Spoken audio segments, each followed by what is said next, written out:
बिस्मिल्लाहिर्रहमानिर्रहीम। आज हमने बात करनी है मुत्तहिदा अरब अमारात के हवाले से। ये ख़बर सामने आई थी कि उन्होंने पाकिस्तान के 24 शहरों से ताल्लुक़ रखने वाले अफराद पर विज़िट वीज़े पे पाबंदी आयद कर दी है। पहले ये तादाद 22 थी, बाद में मज़ीद 2 शहरों को शामिल कर दिया गया, जिसके बाद ये तादाद 24 हो गई है। इसके बाद पाकिस्तान में ज़ाहिर है एक बहुत बड़ी तशवीश पैदा हो गई थी, क्योंकि एक अहम डेस्टिनेशन है। पाकिस्तान से जाने वाले जो लोग हैं वो दुबई का रुख करते हैं और फिर वहाँ से आगे जाते हैं। वहाँ पे दुबई में पाकिस्तान से ताल्लुक़ रखने वाले शहरियों की ख़ासी बड़ी तादाद भी काम कर रही होती है। तो जब ये ख़बर आई तो उसके बाद बहुत तशवीश पाई गई कि पाकिस्तान के जो शहर हैं ये 24 शहर जिनका नाम बताया जा रहा है उस पे रहने वालों पे और जिनके पासपोर्ट पे वहाँ का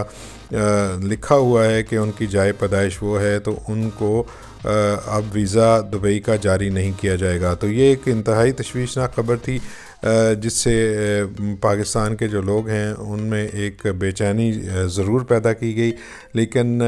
क्या वाक़तन ऐसा है, इस पे आज की वीडियो में हम गुफ्तगू करेंगे। ये मामला उस वक्त पेश आया था और ये तशवीश उस वक्त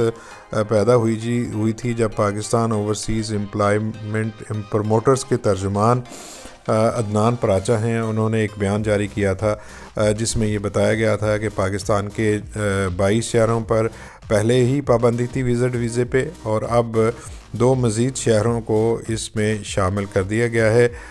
उन्होंने ये भी कहा कि इस सिलसिले में जो हुकूमत है मुत्तहिदा अरब अमारात की, उसने कोई बाकायदा ख़त जारी नहीं किया, लेकिन अमली तौर पे ये प्रैक्टिस शुरू कर दी गई है। अदनान पराचा ने यह भी बताया था कि पाकिस्तान के वो 24 शहर जिनसे ताल्लुक़ रखने वाले को विज़िट वीज़े जारी नहीं किए जा रहे, इनमें पंजाब के शहर सरगोदा, अटक, कसूर, शेखुपुरा, डेरा गाजी खान, साहिवाल, मुजफ्फरगढ़, खुशाब और चकवाल शामिल हैं। इसके अलावा सिंध के शहर नवाबशाह, लाड़काना और सक्खर भी इस लिस्ट में शामिल उन्होंने बताया था। इसके अलावा खैबर पख्तूनख्वा के हवाले से उनका कहना था कि एबटाबाद, कोहाट, डेरा इस्माइल खान, करम, बाजोड़, हंगू, पारा चनार और महमद, गिलगित बल्तिस्तान के स्कर्दू और हुंजा के अलावा बलूचिस्तान का शहर कोयटा और आज़ाद कश्मीर का शहर कोटली भी इस लिस्ट में शामिल था। तो ज़ाहिर है इसके बाद बेचैनी पाकिस्तान के अंदर ज़रूर पाई जानी थी, तो इसका आज तरदीद जारी हो गई है। तर्जुमान दफ्तर ख़ारजा मुमताज़ ज़हरा बलोच ने इसकी तस्दीक की है कि मुत्तहिदा अरब अमारात ने मखसूस शहरों से ताल्लुक़ रखने वाले पाकिस्तानियों को वीज़ा के अजरा पर कोई पाबंदी आयद नहीं की और उन्हें ब्लैक लिस्ट भी नहीं किया। फिर आपको बता देते हैं कि पाकिस्तान का जो दफ्तर ख़ारजा है उसकी तर्जुमान है मुमताज़ ज़हरा बलोच। उन्होंने ये बताया है कि मुत्तहिदा अरब अमारात ने ऐसी कोई ब्लैक लिस्ट जारी नहीं की जिसमें पाकिस्तान के जो शहरी हैं उनके वीज़ों के अजरा पर कोई पाबंदी आयद की गई हो। सरकारी ख़बर रसां एजेंसी जो APP है उसने दफ्तर ख़ारजा से जो बयान है उसको जारी किया है, जिसके मुताबिक ज़हरा बलोच ने बताया कि हम इस बात की तस्दीक कर सकते हैं कि UAE की जानिब से पाकिस्तानी शहरियों को वीज़ा जारी करने पर ऐसी कोई पाबंदी नहीं है। तर्जुमान दफ्तर ख़ारजा ने UAE की जानिब से मखसूस शहरों से ताल्लुक़ रखने वाले पाकिस्तानी शहरियों को वीज़ा के अजरा पर ब्लैक लिस्ट या पाबंदी की ख़बरों के हवाले से सहाफ़ियों के सवालात के पेश नज़र उन्होंने ये रद्द-ए-अमल जारी किया है। तर्जुमान ने बताया कि UAE ने भी बाज़ शहरों से ताल्लुक़ रखने वाले पाकिस्तानी शहरियों को वीज़ा फ़राहम न करने की ख़बरों की सख्ती से तरदीद की है। मुत्तहिदा अरब अमारात के कौंसल जनरल कराची बुख़ैत अतीक अल रमेतशी ने कहा है कि मुत्तहिदा अरब अमारात की हुकूमत ने ऐसी कोई पाबंदी नहीं लगाई कि चंद मखसूस शहरों से ताल्लुक़ रखने वाले लोगों को उनको वीज़े का अजरा नहीं किया जाएगा। ये मामला क्यों पेश आया है? ये मामला इसलिए भी पेश आया है कि पाकिस्तान से ताल्लुक़ रखने वाले बहुत से अफराद जब UAE में विज़िट वीज़े पे जाते हैं तो वहाँ पे वो काम शुरू कर देते हैं वहाँ पे, क्योंकि ये विज़िट वीज़ा होता है और इसका मकसद सिर्फ सियाहत होता है। تو پاکستان کے شہری جو ہیں اسی ویزے پہ جا کے وہاں پہ کام شروع کر دیتے ہیں۔ حالانکہ ہونا تو یہ چاہیے کہ آپ وہاں پہ جا کے کام ڈھونڈیں اور پھر جب آپ کو کوئی کانٹریکٹ وغیرہ مل جائے تو آپ پھر واپس آ کے ورک ویزا لے کے وہاں پہ جائیں۔ یہی وجہ تھی کہ وہاں کی جو حکومت ہے پہلے اس نے یہ قرار دیا تھا کہ پاکستان کے وہ تمام شہری جو متحدہ عرب امارات کا وزٹ کر رہے ہیں ان کے پاس 4000 جو درہم ہے اماراتی درہم وہ ہونا ضروری ہے۔ تاہم اب یہ بتایا جا رہا ہے کہ اس کی تعداد جو ہے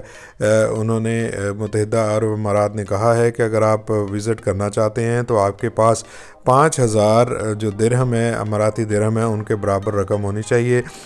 اگر یہ رقم آپ کے پاس نہیں ہے تو آپ کو ویزا نہیں جاری کیا جائے گا۔ اگر آپ کے پاس ویزا بھی ہوگا اور آپ یہ منی شو نہیں کر سکیں گے تو آپ کو وہاں سے ہی ڈپورٹ کیا جا سکتا ہے۔ تو یہ خبریں ضرور موجود ہیں، سختیاں ہوئی ہیں ویزے کے حوالے سے، اور ان کی حکومت کا یہ کہنا ہے کہ صرف جو جینون ٹورسٹ ہے اس کو تو ہم نہیں جو ہے وہ پریشان کر رہے، لیکن جن کا مقصد صرف یہ ہے کہ وہ پاکستان وہ دبئی میں آ کر یا متحدہ عرب امارات میں آ کر وہ کام کرنا شروع کر دیتے ہیں، اور ان میں سے بہت سے ایسے بھی ہیں جو اللیگل کام کرتے ہیں، غیر قانونی طور پہ آ کے یہاں پہ ٹھہرتے ہیں، اور ایسے کاموں کے ذریعے میں وہ شروع ہو جاتے ہیں جن کی انہیں اجازت نہیں ہے۔ وہ سیاحت کے غرض سے نہیں آتے اور ان کا مقصد کوئی اور ہوتا ہے۔ تو دبئی کی حکومت اور متحدہ عرب امارات کی حکومت ان لوگوں کو جو ہے وہ ویزا نہیں دیتی، اور اس حوالے سے خاصی چھان بین بھی کی جاتی ہے۔ ایک رپورٹ میں یہ بھی بتایا گیا تھا کہ بہت سارے افراد جو ہے وہ پاکستان سے وزٹ ویزے پہ آ کے یہاں پہ بھیک مانگنا شروع کر دیتے ہیں، اور جیسے جیسے رمضان آتا ہے، اور رمضان میں جو ہے وہ خاصی بڑی تعداد بھیک مانگنے والوں کی وہ وہاں پہ جمع ہو جاتی ہے، اور جب کریک ڈاؤن کیا جاتا ہے تو اس میں پاکستانیوں کی بڑی تعداد ہوتی ہے جس میں خواتین بھی شامل ہوتے ہیں، اور اس کے علاوہ دینی مدارس کے نام پر بھی چندہ جمع کرنے والے جو لوگ ہیں ان کو بھی وہاں کی پولیس نے پکڑا تھا، جو گھر گھر جا کر لوگوں سے دینی مدارس کے نام پہ چندہ اکٹھا کر رہے تھے۔ جب متحدہ عرب امارات کے شہریوں نے اپنی حکومت کو ان سرگرمیوں کے حوالے سے بتایا تو یقینی طور پہ اس کا اثر تو ہونا تھا، اور پھر جو ہے وہ سختیاں اور پابندیاں جو ہے وہ پاکستان کے ویزے کے حوالے سے وہ ضرور موجود ہیں، لیکن متحدہ عرب امارات کی حکومت نے کہا ہے کہ وہ تمام لوگ جو جینون ٹورسٹ ہیں ان کے لیے ویزے پہ کوئی پابندی نہیں ہے۔ اگر ان کا ویزا جو ہے ان کی جو ٹریول ہسٹری وہ کلین ہے اور ان کے پاس مطلوبہ رقم موجود ہے اور ان کی بینک سٹیٹمنٹ اچھی ہے تو ان کے ویزے کے اجراء پہ کوئی پابندی نہیں ہے۔ بس انہوں نے چھان بین کے عمل کو ذرا زیادہ بہتر طور پہ کیا ہے، اور یہ کوشش کی جا رہی ہے کہ جو وزٹ ویزے پہ لوگ آ کے یہاں پہ غیر قانونی طور پہ وہاں پہ ورک شروع کر دیتے ہیں، کام شروع کر دیتے ہیں، تو ان کی حوصلہ شکنی کے لیے وہاں کی متحدہ عرب امارات کی حکومت نے سختیاں کی ہیں۔ تو اس لیے پیارے پاکستانیوں، اگر آپ وہاں پہ جانا چاہتے ہیں تو یہ بھی یاد رکھیں کہ اگر آپ وہاں پہ کوئی اللیگل کام کرتے ہیں تو پھر آپ پاکستان کی نمائندگی کر رہے ہوتے ہیں اور آپ پاکستان کے لیے مشکلات کھڑی کر رہے ہوتے ہیں۔ تو اس لیے جب بھی جائیں وہاں پہ جا کے صحیح طریقے سے جو قانونی طور پہ آپ کام کر سکتے ہیں وہ کیجیے، اور وہ قانونی طور پہ کام صرف یہی ہو سکتا ہے کہ وہاں پہ جا کے آپ اپنے لیے کوئی ورک پرمٹ تلاش کریں اور پھر پاکستان سے واپس آ کے اپنے ورک ویزے پہ جائیے۔